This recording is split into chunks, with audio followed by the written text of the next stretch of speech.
Hi, and welcome to the OT is In, the podcast where we merge the worlds of education and occupational therapy to empower families like yours. I'm Sarah Collins, your host, an occupational therapist and a homeschooling parent. I've experienced occupational therapy by supporting families for over 15 years, but also through seeking out support of my own children. So I'm right here in the trenches with you. Though there is not one way to educate your child, there is a lot to consider when individualizing an education. And the goal of this podcast is to explain some of the why behind what an occupational therapist is thinking so you can apply it to your own family. Especially with my three favorite topics: executive functioning, handwriting, and sensory processing. Each episode will be packed with practical tips, expert interviews, and real-life stories aimed at helping you to create a supportive learning environment for your child. So, grab your headphones and get ready to dive in of the collision of education and occupational therapy. I'm Sarah Collins from Homeschool OT, and I'm thrilled to have you with me on this journey of discovery. Welcome to another episode of the OT is In, where we explore the intricate balances of life and delve into topics that resonate deeply with our daily experiences as parents and educators. In this episode, we're thrilled to have Ray Hodgson. She's a dedicated occupational therapist based in New Zealand who works closely with neurodivergent and chronically ill adults. Rebecca passionately unpacks the misconceptions surrounding rest in modern society and provides an in-depth analysis of the essential types of rest that we often overlook. We dive into the societal pressures of self-care and the ways in which rest is misconstrued as a luxury rather than as a necessity. This conversation not only highlights the importance of rest in maintaining our well-being, but also provides strategies to implement these practices for ourselves and to model for future generations. Guys, what we do now with our kids will in turn affect their future abilities to self-advocate. So whether you're a parent, a caregiver, or someone navigating the complexities of life, which really means anyone, then this episode is packed with insights and resources to help you reclaim rest as a crucial component in your routine. So tune in and learn from Rebecca's wisdom on how to balance rest with the demands of daily life. Hey, and welcome back to the OT is In. Today I have a fellow OT named Ray Hodgson. I'm going to have her introduce herself, but you guys, this episode is actually by special request. I was telling Rebecca before this, I linked to a blog of hers on rest a few episodes ago, and I will link it here again in the show notes. And as readers were going through, they were like, Sarah, I need to hear from her as well. Here we are by special request, Rebecca. And Rebecca, go ahead and tell us about you and who you are and what you do. Sure. It's so great to be here. Thanks for asking me. I love when my stuff is out there and I know that people are getting something out of it. That's so rewarding. So yeah, I'm an occupational therapist. I'm based in New Zealand in a little rural town here out in the Wops, a long way away from anywhere. I've been living here for 4 years, and I have a little private practice where I work with neurodivergent and chronically ill adults. And a big part of why I work with that population is because that's my lived experience as well. So I'm neurodivergent and chronically ill, and this is where this rest stuff came in from. Like, I've been managing chronic illness for over 10 years. The neurodivergent piece is a newer understanding from a couple of years ago. And there's so much around rest that our modern day society gets wrong. And so being able to write about it and talk about it with people is a real passion of mine. Because I live and breathe this stuff. This isn't theoretical. This is me. This is what helps me as well. And it's so necessary. So let's unpack that a little bit about what modern society gets wrong, because I feel like we could just agree really loudly with each other on this, because there's so much of this push for me time, and oftentimes it's marketed along with consumerism of let's go out and get your nails done or get your bottle of wine. And guys, I don't think in itself that's something, have a treat, go get your nails done, whatever. But if that's how we're marketing our rest, then what do we do on days when we can't do that? And it takes over our thought and changes our definition of what rest could be. So let's unpack that a little bit more. I'd love to hear what your thoughts on that. Yeah, so I guess coming at this from this chronic illness piece, and it's yes, rest is really important, but there's so many different ways to rest, and maybe a bubble bath isn't good for you because you have a dysautonomia condition, and actually the hot water makes things worse, right? Like we don't take into account the different or the privilege and the finances and being able to take that time. If you've got kids, do you have someone who can look after your kids while you go have your nails done? Maybe you don't. And so we need to reframe how we think of rest, because it can be so many different things. It's way more than sleep, as we'll talk about. But also, yeah, thinking about that privilege and the capitalism of go, it's almost like rest has become this, or self-care, more than rest, self-care in general has become this extra thing that people have to do. And then it totally defeats the purpose of rest and self-care when it's another burden on people that they have to try and fit into already busy another lives. thing to check off to make us busier. Yeah, there's so much wrong with all of that. And yeah, I come at this from a, how do we support ourselves with the resources we have, with maybe there are some supports we can get in, but acknowledging that everyone's in a really different situation and different things work for different people as well. And we need different things at different times. Yeah. And that's why I talk about these different kinds of rest. And so Sandra Daunton Smith, she talks about 7 types of rest. In my blog and the resource I've created, I talk about 5. It's not that I think 7's wrong. It's just when I was conceptualizing it, the 5 kind of captured I wanted to talk about. Did we want to go into that straight away? Yes, let's dive in. Let's break those down. What are those 5 types of rest, and how do we do it? Yeah. Oh, actually, looking at my resource, I broke it into 4. It was even smaller. Okay, so the way I broke it down was, when we think about rest, we often think about sleep. And I was really struggling with this personally because my sleep, since I became chronically ill, has been non-refreshing, non-restorative. It's part of the symptoms of having ME/CFS, myalgic encephalomyelitis / chronic fatigue syndrome. And so I was like, okay, everyone's telling me I need more rest. And then there's the sleep hygiene advice about not having naps. And it's just, it all got really messy. And I was like, okay, because I wasn't going for a nap if I didn't have an hour. And I was like, but actually I could just lie down and recharge in 10 minutes. And that's still useful for my body. So when I was breaking it down, I broke it down into spiritual rest and defined that as soothing the soul or spirit, restoration, connection, finding a sense of safety and ease. So there's nothing religious in that for me. If there is for you, it could be. But again, it's that soothing at the real core of you, what is soothing. Physical rest, being still, moving gently and mindfully. So physical rest doesn't always mean being still. Sensory soothing and comfort is a real big one for me as well, and calming the nervous system. So all of those I popped in under physical rest. Can you explain that a little bit more, as far as, because I talk about the nervous system quite a bit here, and calming through the nervous system can mean lots of different things for people. Can you break that down a little bit more as far as what typically would be calming to a nervous system, and how do we decide whether that's restful or if that's play or exercise? Like, how do we define that?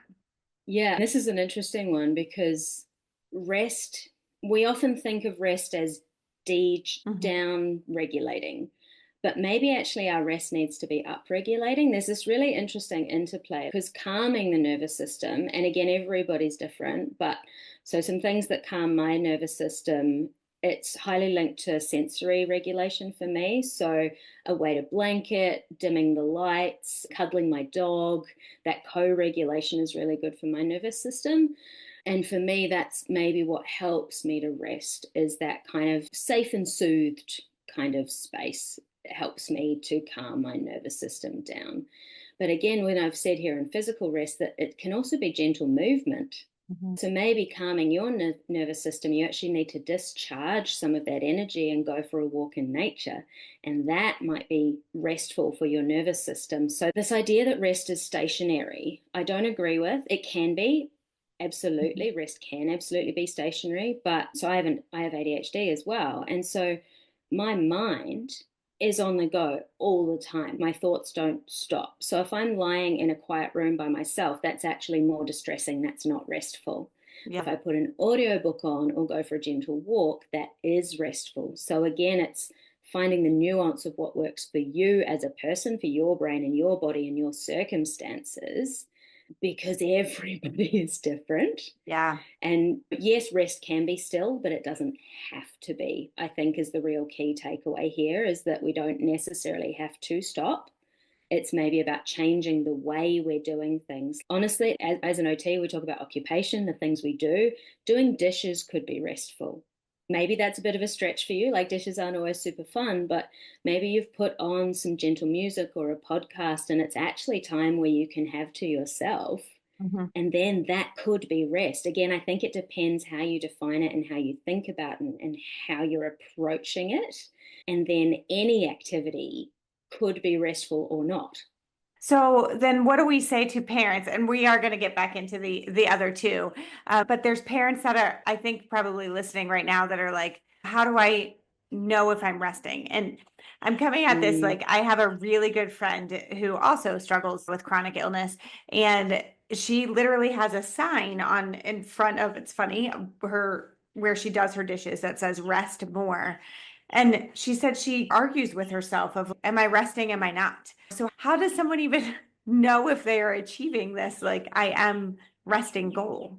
Again, that's really individual Yeah. because for everybody, and again, I guess this comes back to the different types of rest. Maybe doing the dishes is your cognitive and emotional rest. Your body Mhm. is still being physical, but you're resting your brain and your emotions. And it's maybe you're stepping out, maybe the kids are playing and Mhm. you actually got a moment, and maybe that is your rest. I think so. I think it's really important there to figure out for yourself to, and that it is hard because it does take tuning in and turning in and noticing your own Mhm. signals, which when we're busy, when we've had trauma, whatever else is going on, it can be really hard to do. But noticing for you, like heart rate and breathing rate can be one way to check in with yourself. It's like, how does my body feel? Are my muscles all tense or are they relaxed? Is my breathing fast and shallow or is it slow and deeper? Where's my heart rate at? And if you know that you struggle to check in with yourself, maybe set a timer, set an alarm Yeah. on a smartphone or a smartwatch if you have those, and just take a little 30 seconds to check in. And modeling this stuff to kids is really Yes. important as well, right? This is not just for us. They take this in, they see this. I don't have kids myself. I know I'm not a parent. I want to be. We're trying. It's not happening. That's a whole stress in itself that I won't go Yeah. into. But I even see that in modeling it with my clients, and Mhm. then they model it to their kids.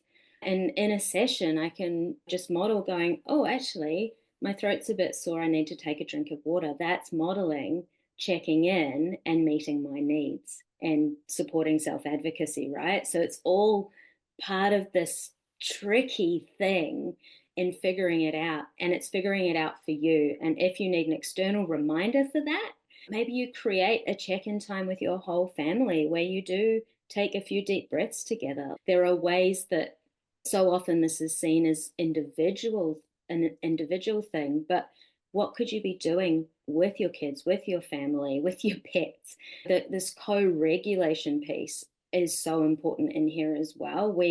Western society is so individualistic, but let's bring it back, right? Let's bring it back to co-regulation and rest. I rest so much better if I've got my hand on my dog because I'm getting that co-regulation from my Yeah. nervous system. If I'm wound up, I get that co-regulation. And you can have this from water, from nature, from trees as well. We can co-regulate with nature.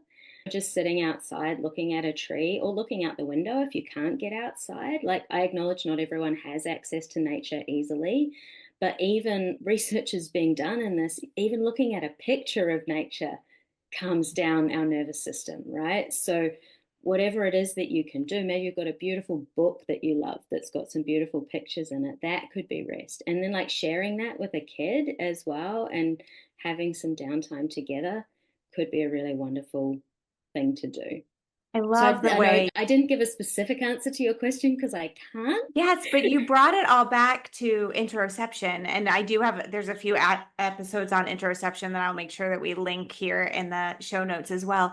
But I love the way that you're putting together this concept of we need to do body scans, and there are actual concrete evidence, if we need it, of what is my heart rate, how fast am I breathing, and how we can model that with our children to help improve their interoception as well.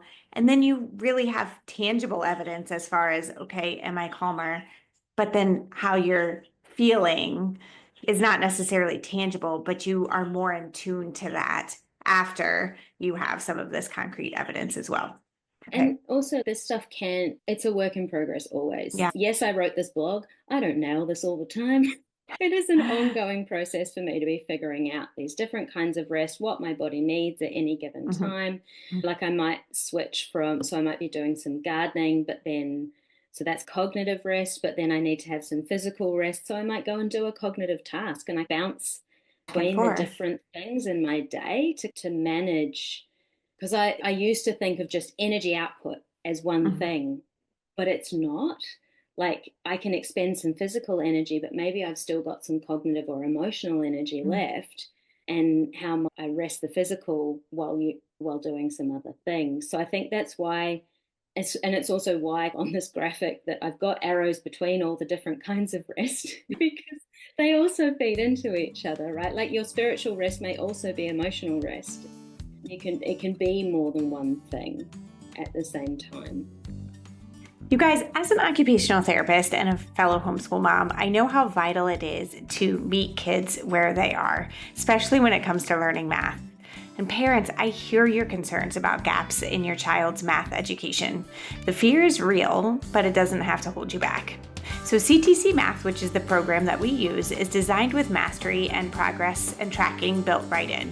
So mastery means that your child won't just move on because a lesson is over, but they'll keep practicing until they truly understand each concept.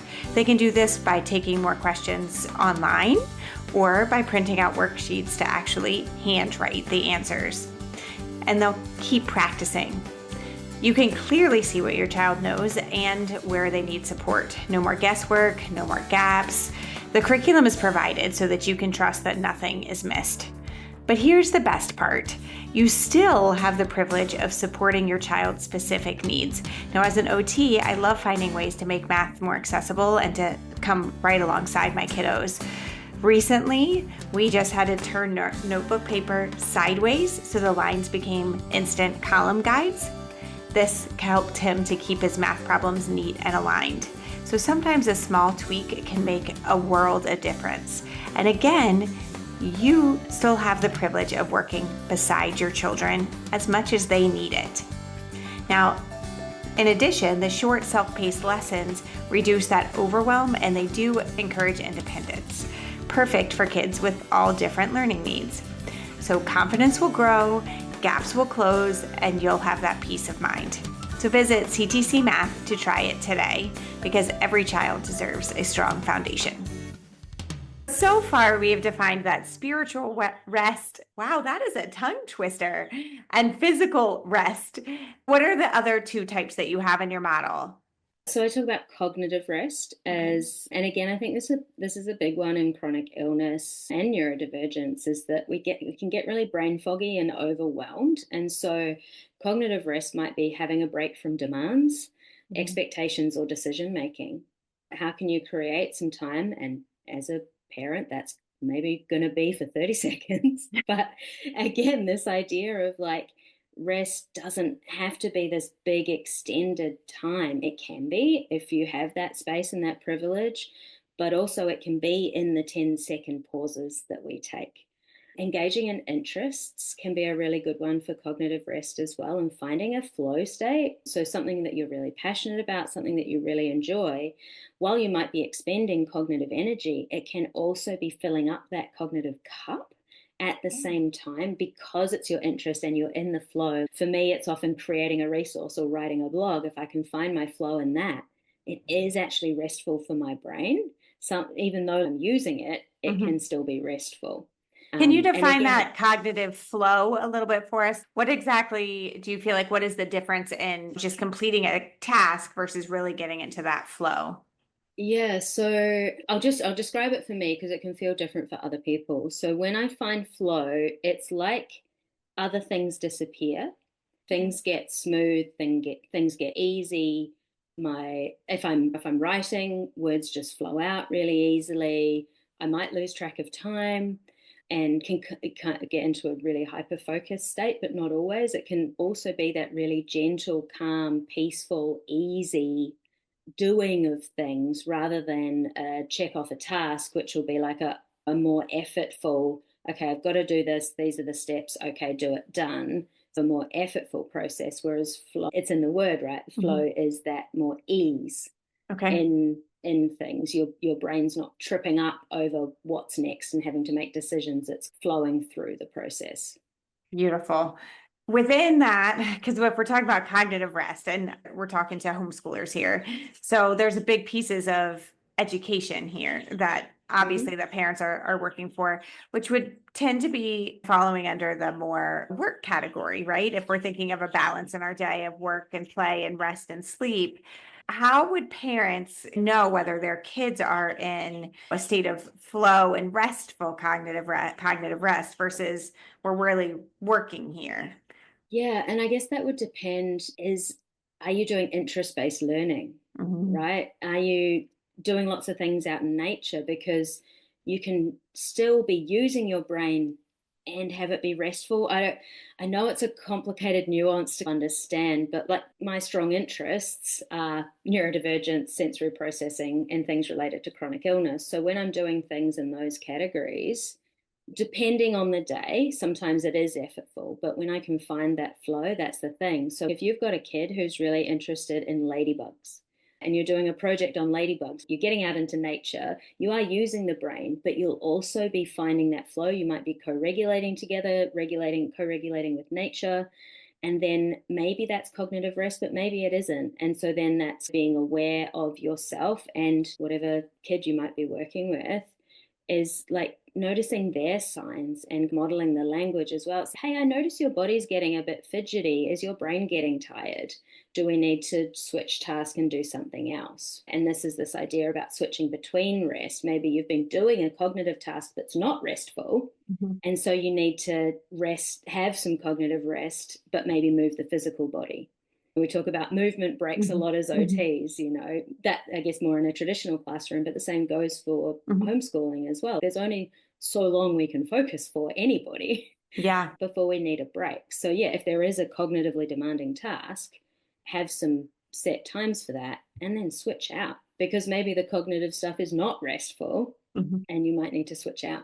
I think it's so great the way that you're talking about the model again of I notice. And so it brings back almost like what we were saying with the heart rate. It allows your focus to change to something that is tangible, right? So I noticed that your body is fidgety. Maybe they didn't actually notice that their body was fidgety, but we're giving observable evidence to what their body is internally feeling so that then we know, okay, so what can we do about this? And that modeling can then carry over for them to be able to self advocate later on.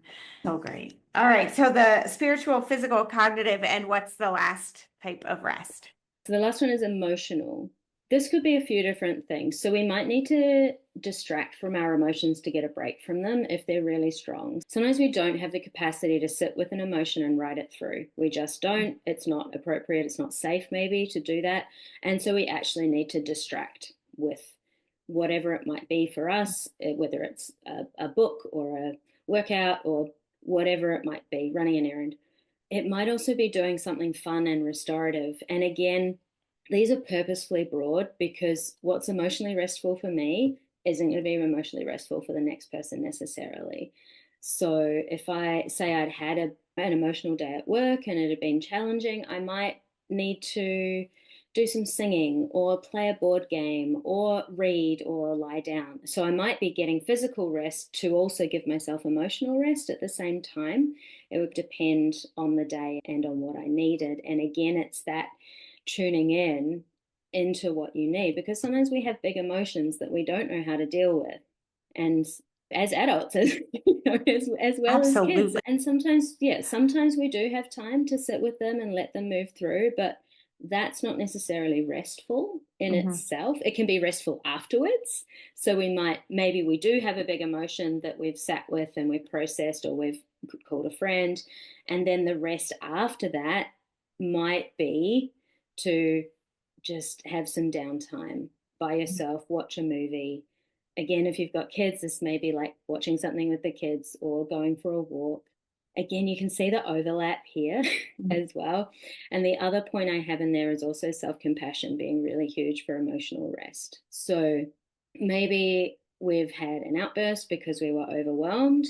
And actually, the emotional rest is giving ourselves self compassion for having got to that state, or having not noticed our own early warning signs, and having self compassion to be like, oh, okay, I didn't manage that in the way that I wanted to. It makes sense given how stressed I am right now. I'm going to do things differently moving forward. But at this moment, I'm going to give myself some love. And Amazing. actually, because we're not always going to get it right, nobody Right. does. Right. but Right. if but the important part is being able to come back from that. If, say, we have yelled at a kid and that is not something that we wanted to be doing, actually modeling that, taking a breath, taking a step back, and then coming back and going, hey, that is not how I wanted to talk to you. I'm sorry I yelled. Next time I'm going to, and So great.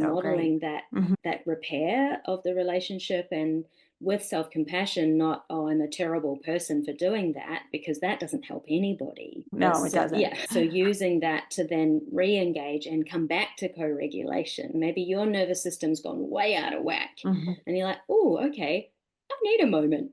And maybe you can't step out of the room. Maybe that's not safe to do if you're the only one and there are small children around. But can you take a step back and model that, taking some deep breaths and coming back to your center? And again, this is I guess, these micro moments Mhm. of rest. Like, we wouldn't typically consider that as rest, but even one breath can be a rest, right? My brain just connected to music, right? We have rests and music that are Yeah. different lengths. Oh, interesting. That's just new. That just popped in. But like You're like, rest now and I've got a music, new pose. it can just be like one beat, right? For us, maybe that's one breath is all we have, Mhm. but how can we make the most of that one breath? Oh, that is beautiful. I love that visual to help us or our children to really think about this doesn't have to last a whole measure, right? It doesn't have to be the full as long as you can take, but it could just be a second that then can calm your nervous system and allow you to come back. Oh, Rebecca, this is so informative, so fantastic. I feel like, again, we could agree with each other loudly at the beginning, but I also think we could talk about this for a long time because it is a very important, concept. And I know that there are a lot of barriers. There's almost a pride and a normalcy that goes along with busy, but in reality, this rest is as important, if not more, to how productive that we are in a day. So thank you so much Yeah. for being here and explaining all of this. And can you tell people how they can find you and find this resource? It will be linked in the show notes, but any more of your work on rest? Yeah, so there's a blog on my website, which is com. I'm sure you'll link to that. So Mhm. yeah, there's a Yep. blog. There is there's a worksheet, a paid worksheet as well that I have. I'm also on Facebook as the Chronically Resilient OT is me on Facebook. So you can see what I'm doing there. I have a mailing list as well. I send out like one email a month. It's not spammy. It's just, this is what I'm doing and this is what's coming up. Yeah. So yeah, website or Facebook are the two places I hang out, and yeah, share stuff related to my experience, things I might find useful, things I've been reading or learning about as well. It's just nice to revisit this rest stuff, because I haven't looked at it for a little while, and it was really nice to come back and look at it again. So I hope that was Yeah, useful. it's so useful, so helpful to me. I'm even thinking about my homeschool day and where we are with my kids at all different ages. And at this point now, my kids are older, they're teenagers. My youngest is 9. So my life looks very different now than it did when they were tiny. And I did feel more frazzled. And I feel like if I had that concept of rest even the visual of music, it would have made a big difference to me in that stage of life. So at this point, I do tend to prioritize more. Even I took a picture not too long ago. I have a yoga mat in my office, and like a few minutes before I get started, I typically either do a little bit of yoga or I lay down and shut my door to my office. Now, not right now when I have chickens in a garden in here, but usually my office is really calm and I can lay down for a hot second before I switch my brain over to come into work. But thank you so much, Rebecca. Just one last thing is that Yeah. rest is an extra. It's not Yeah. an extra, it's crucial, right? If we're in that frazzled state and we're just pushing to get going, actually resting will help us to keep going. And if we don't rest, we can push ourselves into burnout and into illness. So it's not an extra, it's actually a crucial part of our day that we find ways to build these things in. Even like I said, if it's one breath, that's what we have. But like, how can this be built into the everyday, reducing roadblocks, making it easy, getting support, doing it with your kids, with whoever's around, that this is building it into the routine of your every day. This is not an optional extra. It's not a luxury. Yeah. It's actually a necessity. And that modeling of necessity that you've been mentioning too, of modeling it so that our next generations are thinking of it as this is a natural thing to have happen. Oh, I love it. Thank you again so much for being here. And we will make sure that we link to all of your resources here in the show notes. Wonderful. Thank you. Thank you for joining us on this episode of the OT is In podcast. I hope our discussion has provided valuable insights and support for your homeschooling journey. Remember, as homeschooling parents, it's essential to address our children's diverse learning and developmental needs. So if you're seeking personalized guidance, Homeschool OT does offer concierge services tailored to your family's unique requirements. So these services can provide practical strategies and heartfelt encouragement to empower your homeschool experience. To learn more about how Homeschool OT can support you, visit the services page at homeschoolot.com. Explore the resources available and discover how my expertise can enhance your homeschooling journey. In essence, how we can partner together. Thank you for listening, and we look forward to having you with us on the next episode of The OT is In.